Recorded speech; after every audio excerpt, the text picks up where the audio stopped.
Julie, welcome to Saltier Politics in week a million of quarantine. How are you doing? Quarantine. I've actually been out and about. I mean, I've been out and about in Florida, but I think the problem is with everybody being out and about here that the virus is growing and expanding.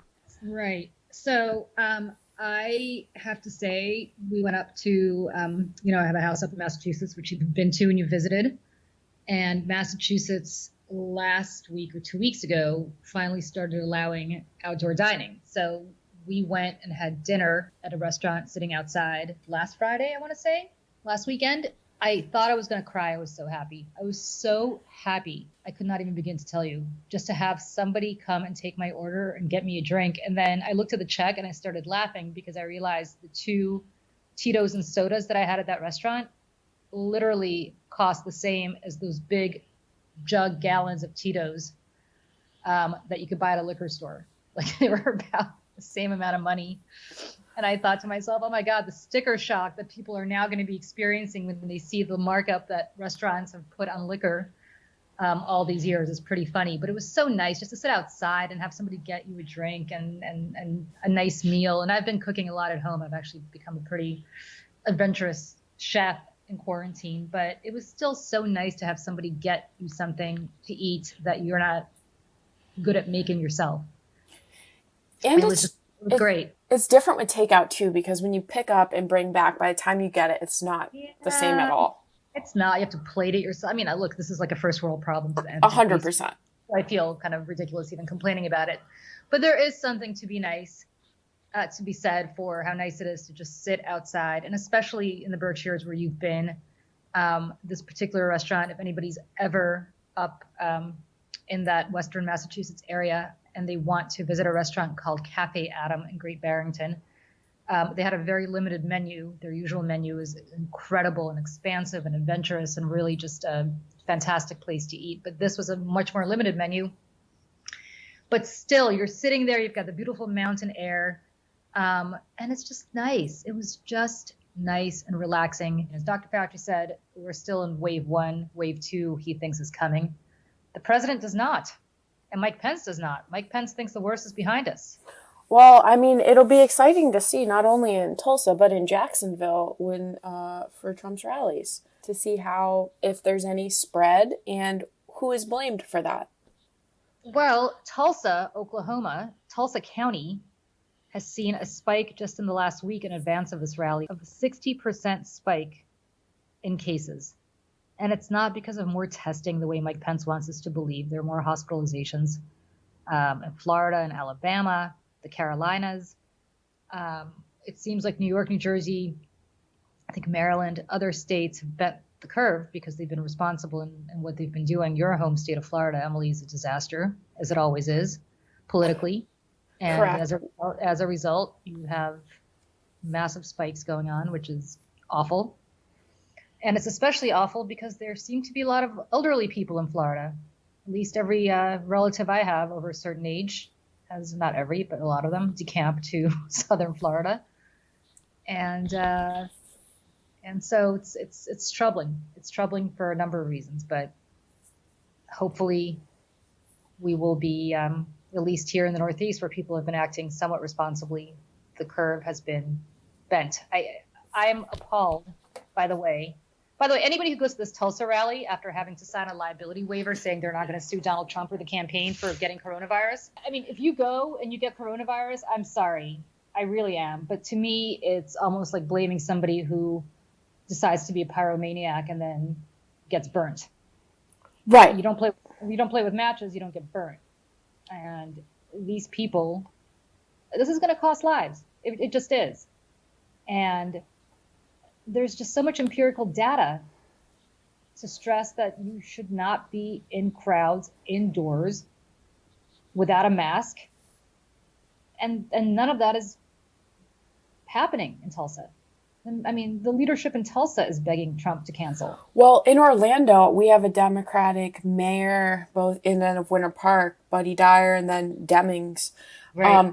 And they said under no circumstances will there be anything happening in Orlando. And it's also the local leaders protecting the citizens here, whereas Jacksonville is much farther north. It just is another, it's, I don't know if you read excerpts of the John Bolton book that came out this week. Oh, yes. Did you know Bolton when he was at Fox? Did you ever deal with him? I did on Sundays. He worked weekends, and I would write intros for his segments.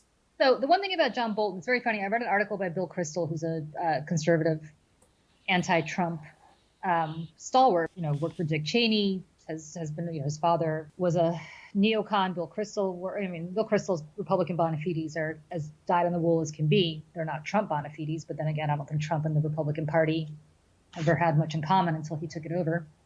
He was greeted like a liberator with flowers. They just rolled over. But Bill Kristol wrote that you can say a lot of things about John Bolton, but he's not a liar. And he went through, he's ornery, he's this, he's that, he's not he doesn't have a sense of humor. And I kind of stopped and I said, whoa, hold on. Because I used to be on Red Eye with John Bolton quite a bit. John Bolton is hilarious. I mean, he's completely unhinged, and I could not disagree more with him on his policy views. And there's never a war that John Bolton has seen that he doesn't want to enter or start.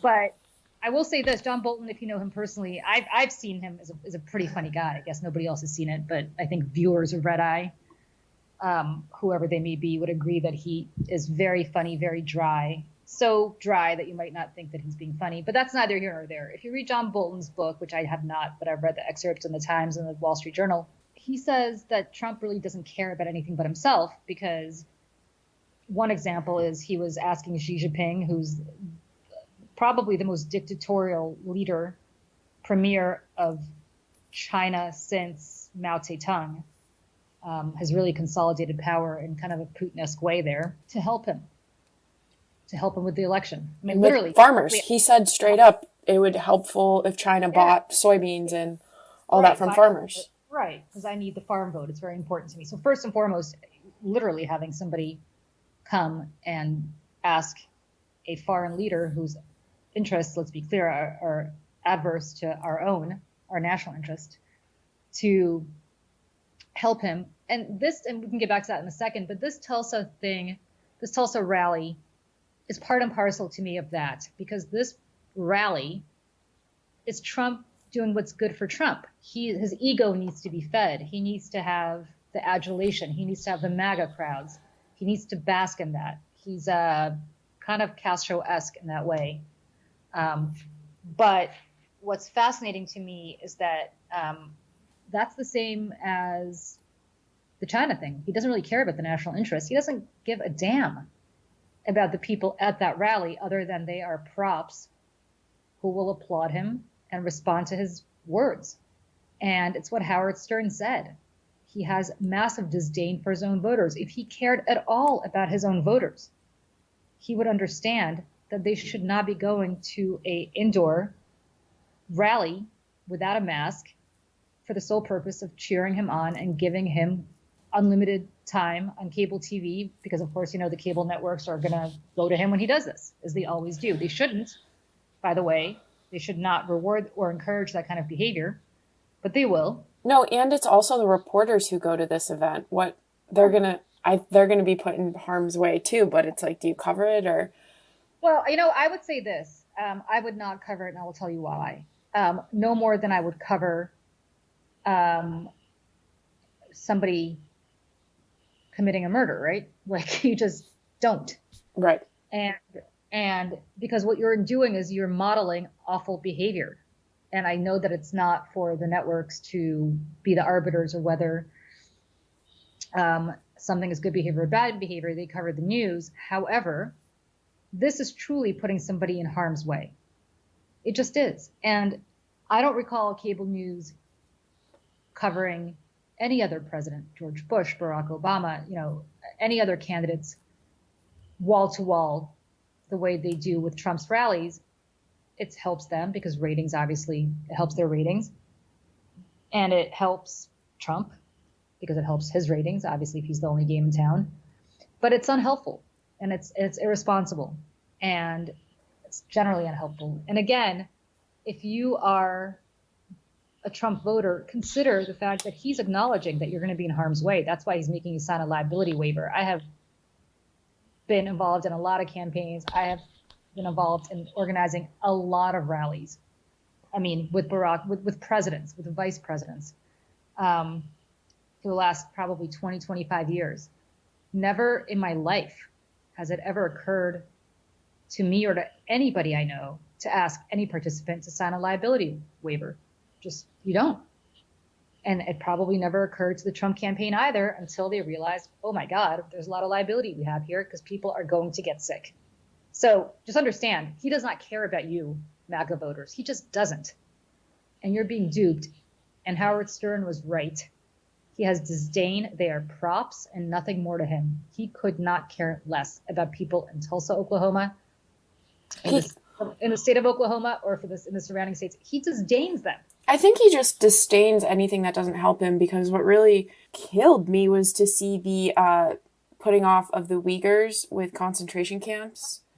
God, and being okay with that and not having any immediate, like, even hesitation.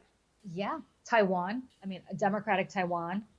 And look, the United States government has betrayed Taiwan going back to Richard Nixon. And there's something to be said for a closer relationship with mainland China, but not to the extent that Trump has tried to do, not by encouraging genocide of the Uyghur Muslims. But he's just uninformed. I mean, he's just uninformed, because Bolton also says that he actually asked if Finland is part of Russia. So my best friend in high school, her mother was Finnish. I cannot tell you, and of course I'm Russian, I cannot tell you how much of a hard swallow it was for her to have her daughter be best friends with a Russian. Obviously, she understood our history, understood we weren't Russian, but the Finns hate the Russians. The Russians have tried to invade Finland. They have. Finland has been colonized by Russian czars. I mean, this is, there's a long history of Finland being oppressed by Russians. And in 1940, the Finns actually, as part of World War II, the Russians, of course, try to annex part of Finland again, if not all of it. So the Finns hate the Russians. For Trump to not even note that history, or to not even understand, how do you think that Finland is part of Russia? Like, it's a country. Have you never heard of a country called Finland? Seriously. Like, is this man the president of the United States and he's never heard of an independent nation called Finland? I'm not suggesting that you know the history of the Finns and the Russians. No, but if you know just geography. I'm not even asking him to place it on a map, even though I think rudimentary education would dictate that you can locate Finland on a map. But let's say that you cannot locate Finland on a map. I'm not even going that far. You really don't know that Finland is an independent nation? Bolton has his own agenda, which is, of course, he's ticked off at the way he was treated. The one thing I will say for Bolton is you can call him a lot of things. You can't call him a patriot. Oh, no. It was he's putting it on the Democrats about not testifying. He just wanted to save it for his book. Yeah, and I'm like, that's just as self-serving as Trump does in a lot of ways. And that's probably that's a similar character trait that I think he's calling out in Trump. I hope his 2 million pieces of silver, which is the book advance that he got for the book, were worth it. But by the way, he said straight up that the crux of the impeachment matter, which is that Trump was suborning our foreign policy to help his narrative about Hunter Biden, was absolutely true. Well, if that's the case and you witnessed it, and you believe that the president did something that is impeachable, why in God's name would you not testify at the impeachment trial? There's only one answer. He wanted it for the book. And that is as self-serving and as disgraceful and as unpatriotic a thing as I can possibly imagine. I mean, imagine if John Dean had just said, I'm saving it for the book. I'm not going to cooperate with the Watergate investigators. It's just, especially John Bolton, who's been around a long time. And maybe John Bolton wanted to also save it because he understood that he still wants a future in the Republican Party and some future Republican administration. But even John Bolton has to be realistic enough to know that Trump has fundamentally altered the Republican Party and that he is dead as part of a future Republican administration as long as Trumpism infects the Republican Party. And I, for one, believe wholeheartedly if Donald Trump were to lose, Trumpism will still infect the Republican Party. And John Bolton's not a young man, and he will not live long enough to see a Republican Party that has returned to its rightful place as a center-right party. Well, or even not a center-right party, but as a party based in any principles whatsoever. I mean, it used to be the Republican Party actually had principles. They may not have been principles that I agreed with, but they had principles. Today, the only governing principle of the Republican Party is what is best for Donald Trump personally, for his business, for his children, for his ego. It is not what is best for the nation. so I sent you this op-ed by Michelle Goldberg earlier about the amazing decision, by the way, for LGBTQ rights. Do you think that because it was a conservative court, it was more impactful for the future and for the decision? I wanted to get your opinion on that, because was the whole Buck Gorsuch thing worth it as well for all of these people who voted for Trump and said, well, at least we're getting a conservative court? Well, this major decision here kind of just is either more salt in the wound. You know what's interesting to me? I thought it was a great op-ed. I thought she raised a fascinating point, which is that, look, I think the Republicans have made a lot of accommodation. Mitch McConnell, especially, people like that. I've made a lot of, actually, I shouldn't say that about Mitch McConnell. I think Mitch McConnell's only governing principle is what's best for Mitch McConnell. But I think a lot of otherwise well-meaning Republicans have said, you know what, we don't like Trump. We don't like what Trump stands for. We don't like his tone. We don't like his tenure. We don't really tenor and his tenure both. We don't like his politics. But we have a court, a Supreme Court, and a strong majority, and we would never have had Neil Gorsuch on the court if Hillary Clinton had been elected, and we certainly wouldn't have had Kavanaugh, and we should vote for Trump again because Ruth Bader Ginsburg is frail, and who knows how many more people a second-term Trump can appoint. I think that the one thing that Trump has done for his base that he's really delivered on, and look, Roe versus Wade is still the law of the land. I don't care how many pro-life justices you put on the court. But there are two things that Trump did that I think are inherently helpful, and not just Trump, but the Supreme Court has done, a conservative Supreme Court majority has done, that are helpful to the Republicans long-term, well after Trump, and you can only get there with a Republican president. One is they have stacked the lower courts, the appellate courts. All Mitch McConnell is doing, I don't know if people realize this, because while they're not doing anything on the coronavirus anymore, while they're not doing anything for the states or for relief or for anything else, Mitch McConnell is like a automaton stacking the courts. That is what they're voting on in the Senate right now, nonstop, stacking the courts with conservative judges. And I think that's something that Republicans who care about this issue pay attention to. And in that sense, Trump has been more than worth it to them. Even if Gorsuch screwed them as they would believe on this particular LGBT issue, they are getting 99.9% of what they want. They would never get that out of a Democratic president. The second thing a conservative court has done, which is worth it for them, is it has completely loosened any electoral responsibilities in the states, so that it used to be that southern states, for example, could not have done what Georgia did the last time around. Other states are doing, which is really disenfranchising minority voters. The Supreme Court has allowed voters to be disenfranchised time and time and time again. Who does that help? It helps Republican governors. It helps Republican senators. It helps Republican presidential candidates long after Trump is gone, by making it harder for especially communities of color and people without public transportation, or private transportation for that matter, poor people to vote. Well, who does that benefit? The Republican Party. So in that sense, I think Michelle Goldberg's point is well taken, but if I were a Republican, I would still think that Donald Trump is well worth it, and this court is well worth it. And more importantly, the lower courts that set so much of the precedent for this, that the Supreme Court then has to obviously take up, because the lower courts are ruling on things all the time that help Republicans and help conservatives that never even get to the Supreme Court. And if they do, 9 times out of 10, the Republican majority, the conservative majority rules with those lower courts that Mitch McConnell has done a masterful job of stacking.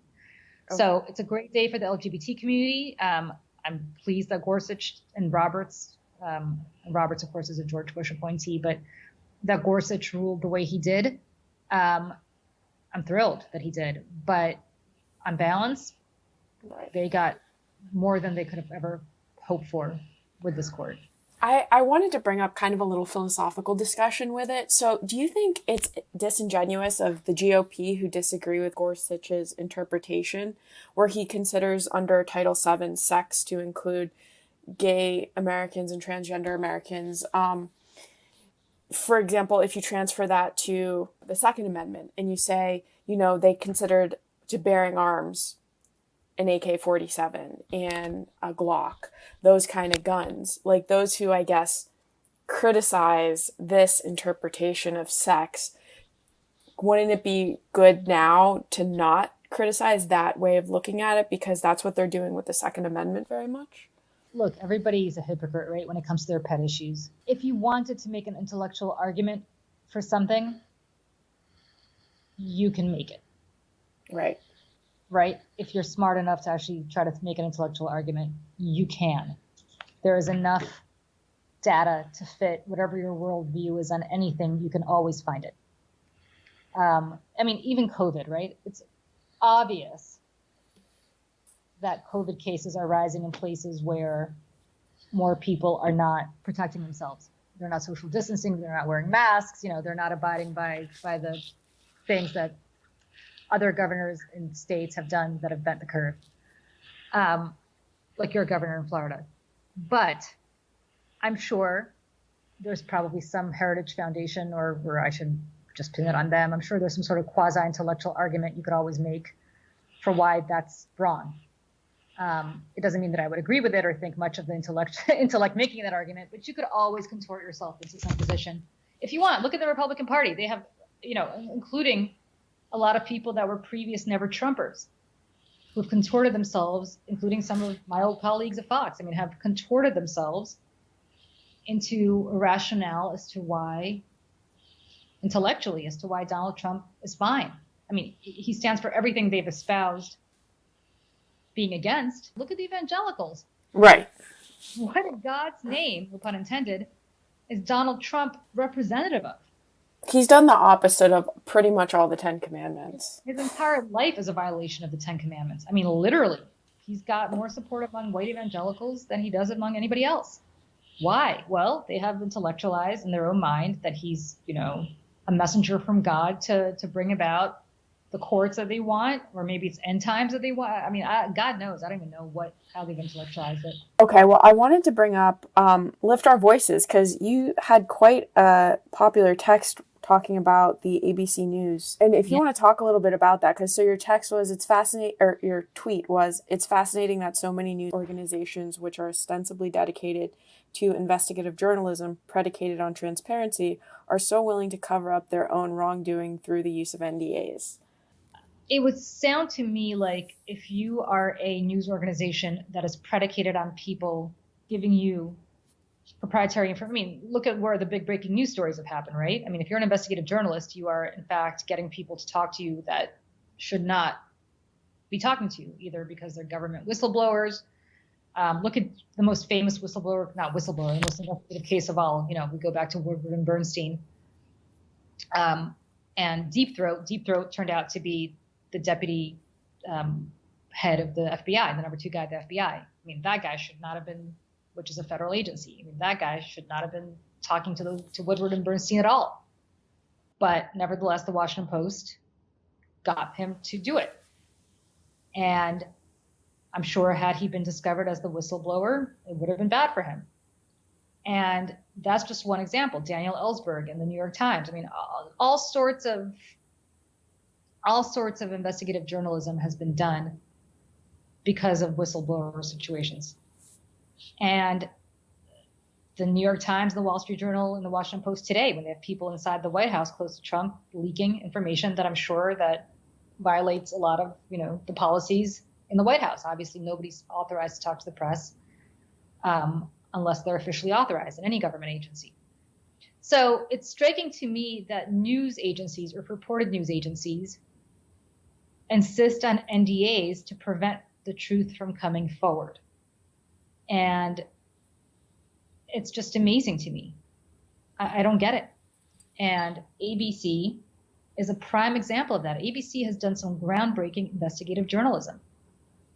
But there are obviously people who feel that they were subjected to a toxic work environment by a woman who worked there, and that they want to speak up, but they can't because they're bound by very stringent NDAs that prevent them from talking about it. That's awful, because if this were, I'm making this up, but if this were NBC News, ABC News would be doing its damnedest to get to the bottom of the story, as all news organizations would be. And it's just interesting to me that there are, I mean, it's not just Fox, it's not just ABC. NBC has NDAs, CBS, I mean, all of them. The New York Times, I think, probably has 1 or 2 NDAs with people who've left the organization. I don't know that. Actually, I do know that for a fact. Bloomberg, LP, we all know, has NDAs, and here's Bloomberg running a media organization. Again, how do you make the intellectual argument? We go back to the intellectual argument for this. How do you go back to the intellectual argument for this? Where, if people are just curious again, because we haven't talked about Lift Our Voices in a while, where can they go?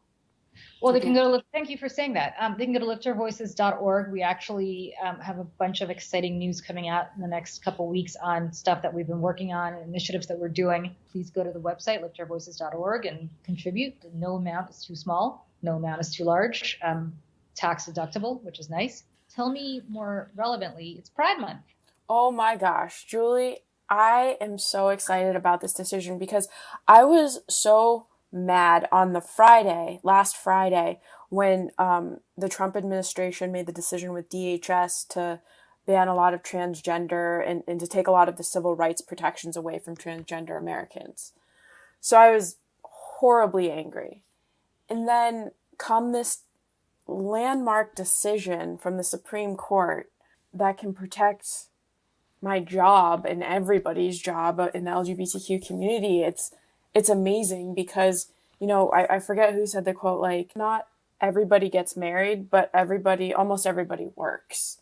So this is protecting so many people, and it makes me just so happy. There's definitely more work to be done, but I think this is probably one of the biggest landmark cases to go through the Supreme Court. But this also goes into what I'm kind of salty about, because this was another part of history that I had no idea about, that I learned through reading about the decision. It was in a New York Times op-ed piece by Spencer Lindell. Anyway, about the lavender scare during the Cold War. Quote, the McCarthyist campaign during the early years of the Cold War to vilify alleged communists, far fewer learn about the concurrent lavender scare, a much larger wave of repression that gained force in 1953 when Dwight Eisenhower signed an executive order banning gay men and lesbians from all jobs in government. All told, between 5,000 and tens of thousands of gay workers are estimated to have lost their jobs. Yep. Didn't know about that. Did not learn that in the history books. Another thing, like we talked about last week, the Tulsa Massacre. This is something I had no idea about. And I think the part that is upsetting for a variety of reasons is that people who are opposed to this are like, well, you're infringing on my religious beliefs, and I don't want to hire gay people to work against my religious beliefs. It used to be that it would be against your religious beliefs to have racial intermarriage, right? Yes. You can't discriminate against somebody based on their race. I go back to this. You can't discriminate against somebody based on their disability. And for the life of me, I don't get it. This is not a lifestyle choice. This is, you're discriminating against somebody based on the fundamental characteristic that they were born with. Right. Your gender, your sexual orientation, the color of your skin. None of that. I can no more decide to become, who was that woman, Rachel, whatever her name was? Rachel Dolezal. Yeah, who decided she was no longer white and she wanted to be black. Like, can't do it. I can no longer, you want to live as a black woman, that's different. But like, I can no more decide that I am a different race than I am, right? I can change religions, by the way. I can convert to a different religion. That's not a problem. But how do you tell? And by the way, I can no more decide tomorrow that I'm going to be gay. Like, I was born straight. Why is that okay? But discriminating against somebody who was born gay, not okay. Or that is okay, I guess, that discrimination. Why? Like, what? It's a fundamental thing that people don't get to choose. You don't get to choose how you're born. I completely agree. What is making you salty this week? As if we haven't covered enough of things to be salty about. You know what's making me salty this week? John Bolton. Yeah. Making me salty. And we talked about it before. I just don't. It's so depressing. Actually, two things are making me salty. There's a case that came out. Newsweek broke a story about an alleged rape that happened in New Jersey. And the woman came forward. She came forward to state troopers. She went to the police. The police happened to be state troopers. State troopers believed her, arrested the alleged perpetrator. The prosecutor's office overruled the state troopers because this guy was allegedly the son of a very politically connected man. Basically, not only dropped the case, but if you read this Newsweek story and you believe what happened, and a lot of this is through depositions, so I assume people wouldn't perjure themselves under oath. The prosecutor's office basically told the alleged victim, to drop the case, really pressured her to do that. And the troopers who witnessed this were appalled, filed a complaint against the prosecutor's office because they thought the prosecutor's office was acting unethically, filed it with the state police, and allegedly their higher up at the state police, rather than doing the right thing, started investigating the troopers through internal affairs for doing this. Disbanded the troopers unit and dispersed them to other parts of the state. The governor of New Jersey, a self-styled progressive, was asked about this yesterday, stuck by the state police, did not have a positive word to say for the victim. Not one. And it just reminds me again, and this is despite this breaking in a national publication, apparently very well sourced through deposition documents, court documents. It's not even making me salty. I've been very involved in all this Me Too stuff for many years. Gretchen Carlson and I and Diana Falzone launched Lift Our Voices. What is so sad to me is that it's like one step forward, two steps back. And this is it's not even a partisan issue. It's not like, oh, Republicans bad, Democrats good, or vice versa. It's impacting everyone. Everyone. And this is the progressive governor of New Jersey. It's this is not the first time that he's sided with the men in his inner orbit and never had a nice word to say about any of the women who were victimized.